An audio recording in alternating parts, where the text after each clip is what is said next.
She's cute. Yep. Yeah. Oh, there's the ship right behind us. Hey, look where we're at. We are on the Pacific Ocean. This is in Oregon at Fort Stevens, did we say? Yeah. Fort Stevens State Park. State Park. And guess who we have with us? Hi. You've met him before. Todd and Anne.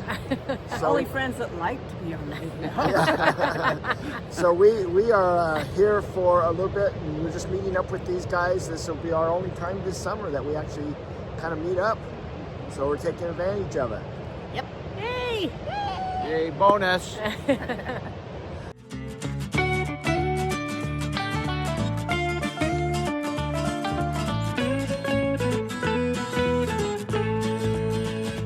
Hey everybody, welcome to Tigner Adventures, and like I said, we're here with Todd and Anne, and we are visiting Fort Stevens State Park. Look right behind us. This is kind of a popular point right there. The tide is out. Perfect, Todd. Yeah, look, Todd's got it.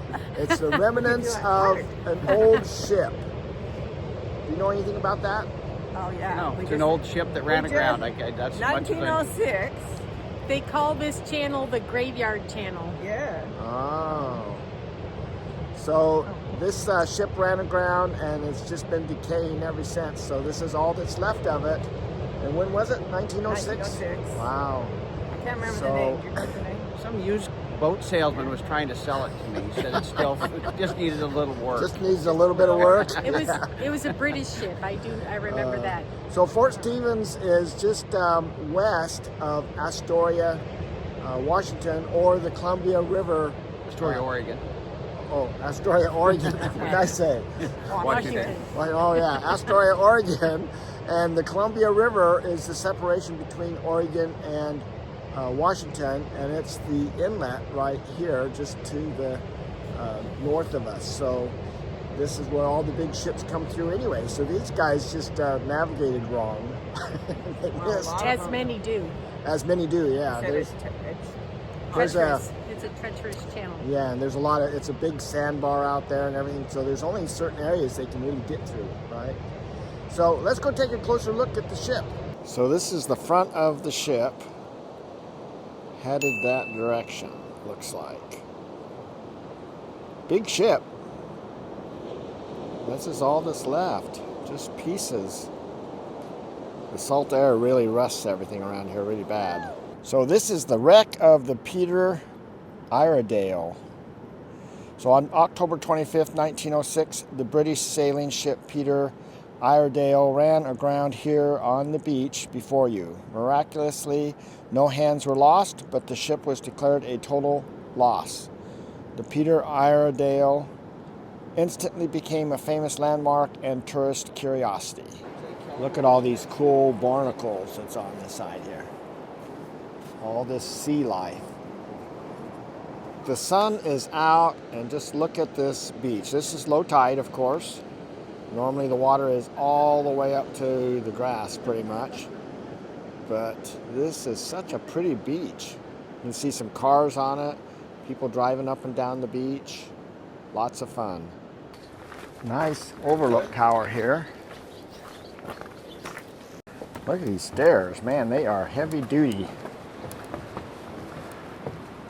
We are overlooking the jetty.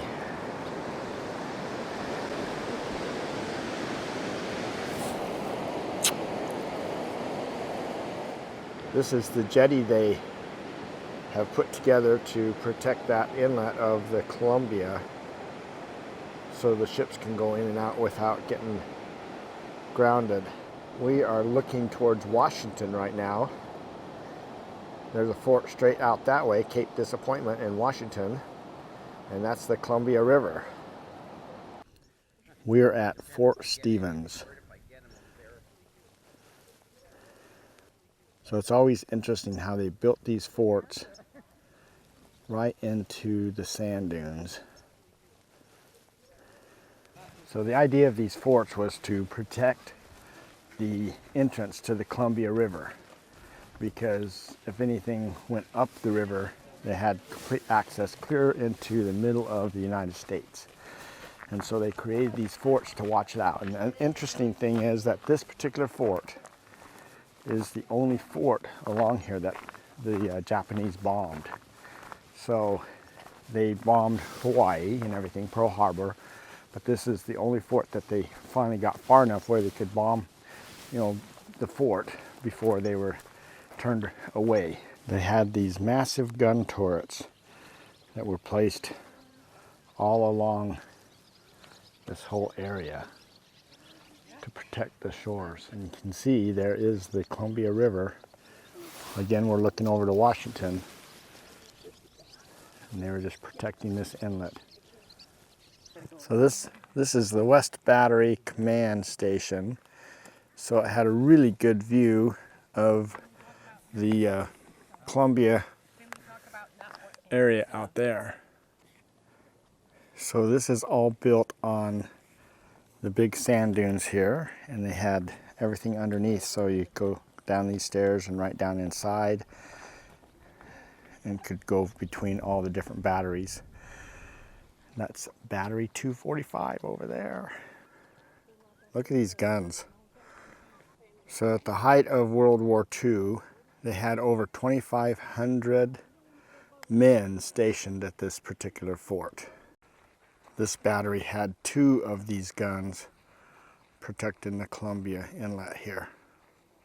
There's one of those big ships going up the Columbia. It's just amazing how big the ships are that can go up there. And look, we have the storage bunker where they had all the ammunition and these rails along here that would bring the ammunition out to the gun.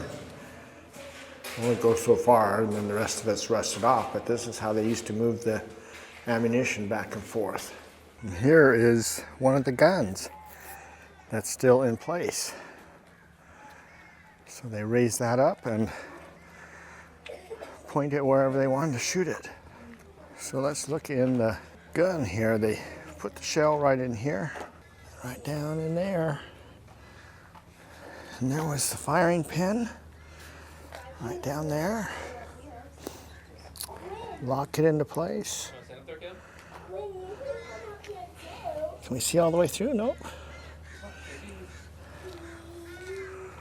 Pretty big long-range gun.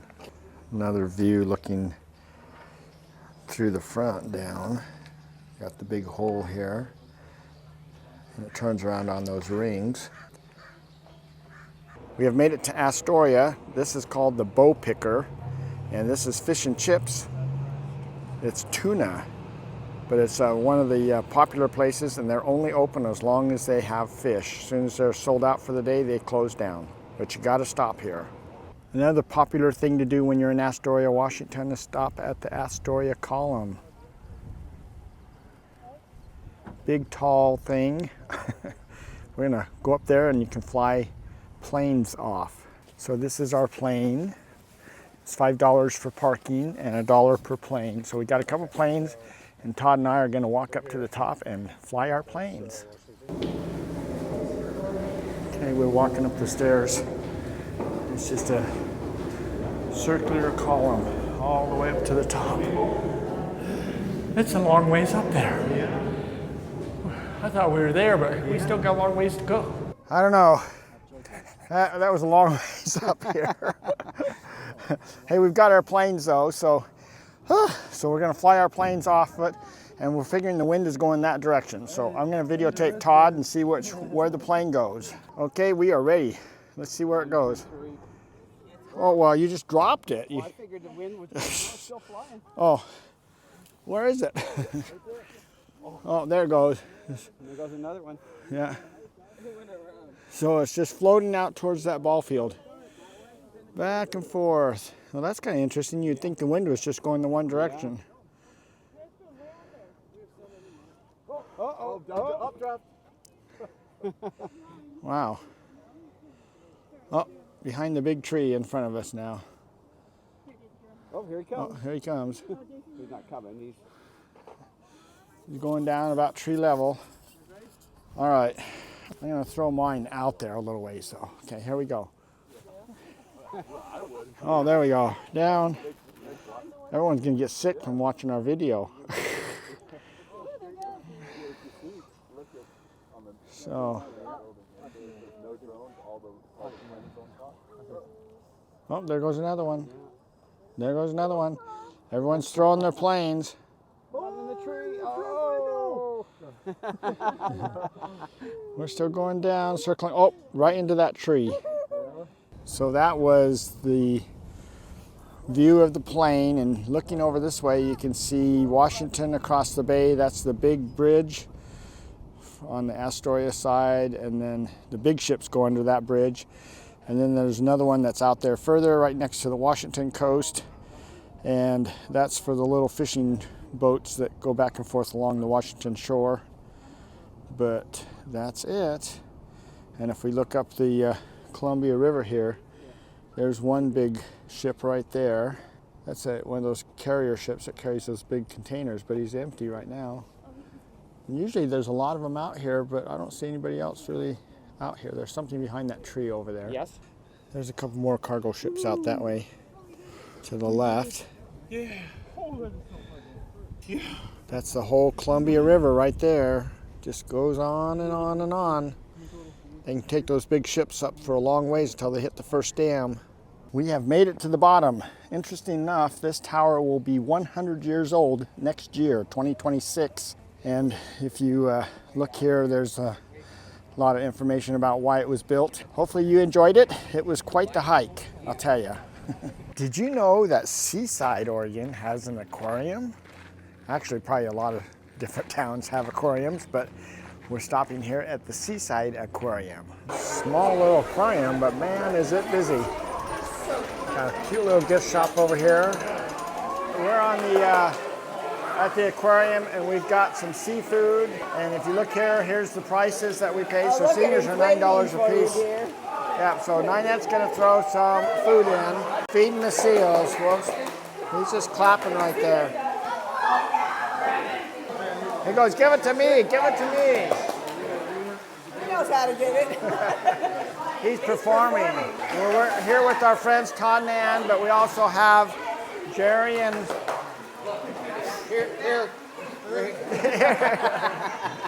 have our other friends Jerry and Ray. They're visiting us. We'll see them later also in Pacific City, huh? Yeah, we'll be down that way. So anyway, we're all here going to go through the aquarium. I'm surprised you just don't jump in there with them. No, you're being bossy. The other one was there. Yeah, but he's performing. No, not that one. This one here. Let's see. This lobster, 28 pounds. Ooh.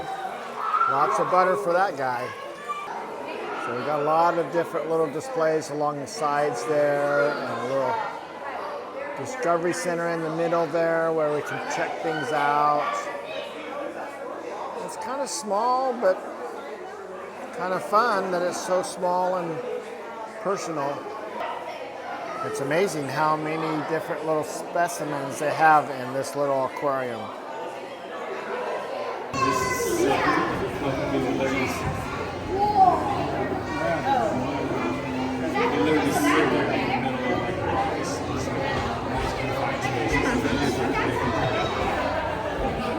Connection with an octopus. Todd's going to play with the starfishes. Oh, look. What are you doing, tickling them?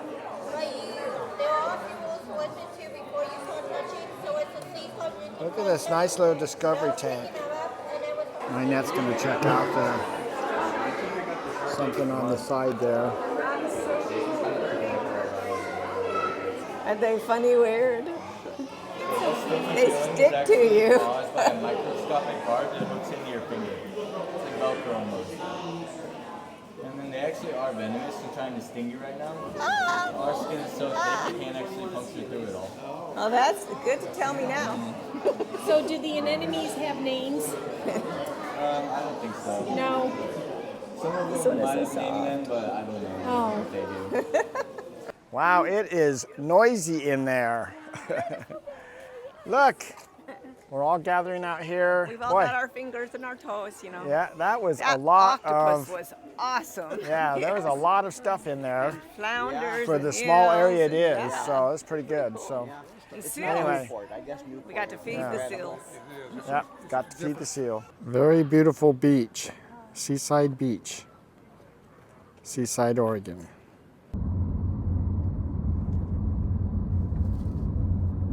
We have moved over to Washington, to Cape Disapointment. Look at this nice beach behind me.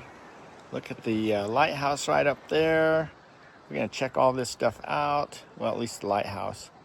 And check out Cape Disappointment. We've come up to the Lewis and Clark Interpretive Center. The first floor is free, and if you want to get down into the bottom area that has all the extra history and things, it's $5. But if you look right out there to my, whatever direction that is, there is the lighthouse that we were looking at from down below.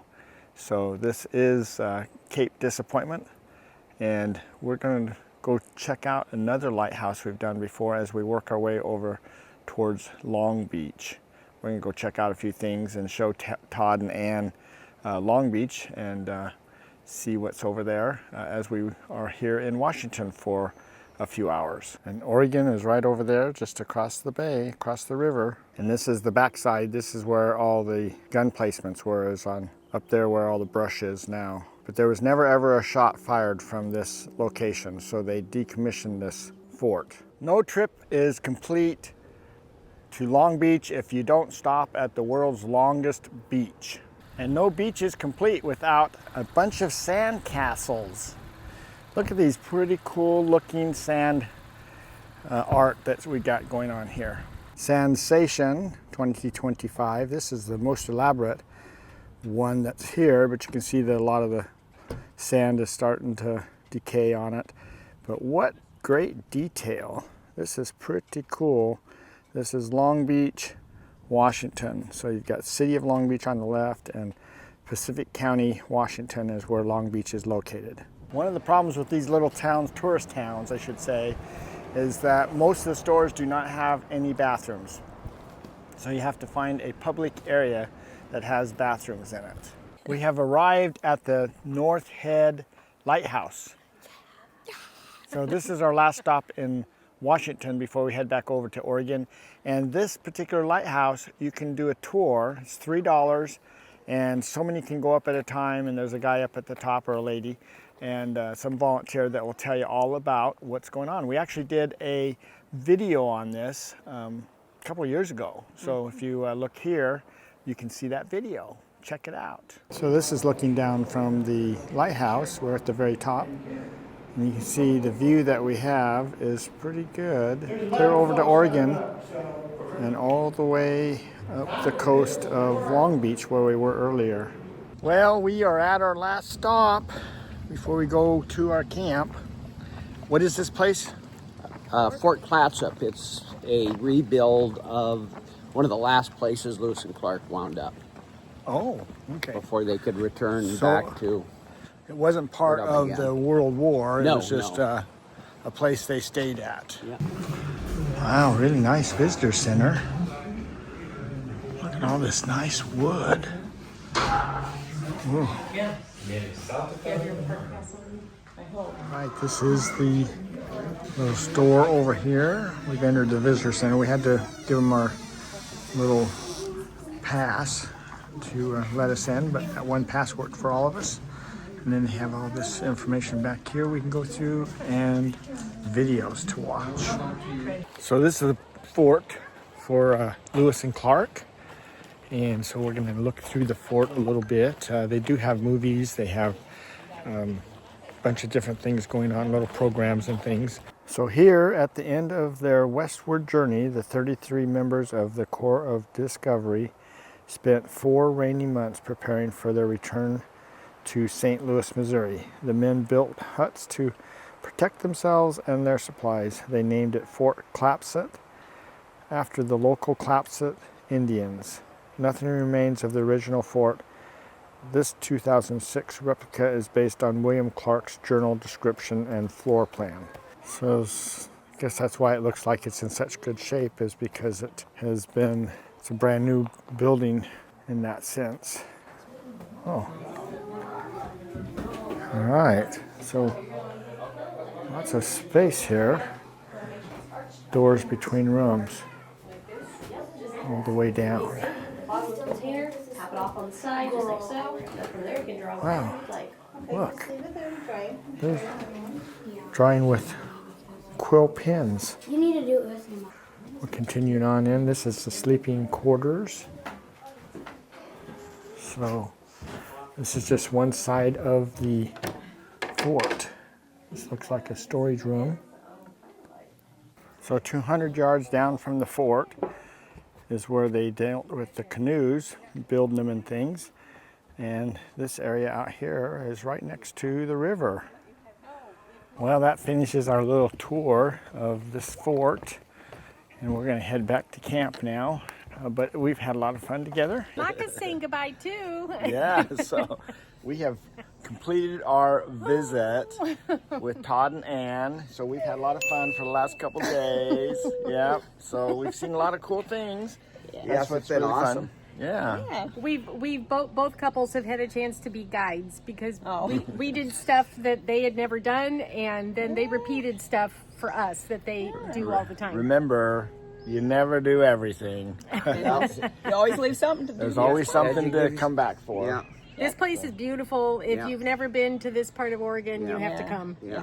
Yep. And this is Seaside, Oregon. We have this cool little spot that we're camped in, and you know, and here's some of the things that they have around here for activities. You know, it's a pretty nice park. Yes. It's 1,000 trails, so it's not costing us any extra to stay here other than our just membership fees, right? But so that's pretty good. And it's been perfect weather. Oh my Look gosh. at the sunny weather. Sun's come out every Third day. sunny day I in a was- row. When I walked last night, I said, "This is the warmest night I think I've had here." And it was warm this morning. Which Yeah. means a lot on the coast. Yes. Yeah, Yes. so usually Us it's desert foggy. people have been freezing. Yeah.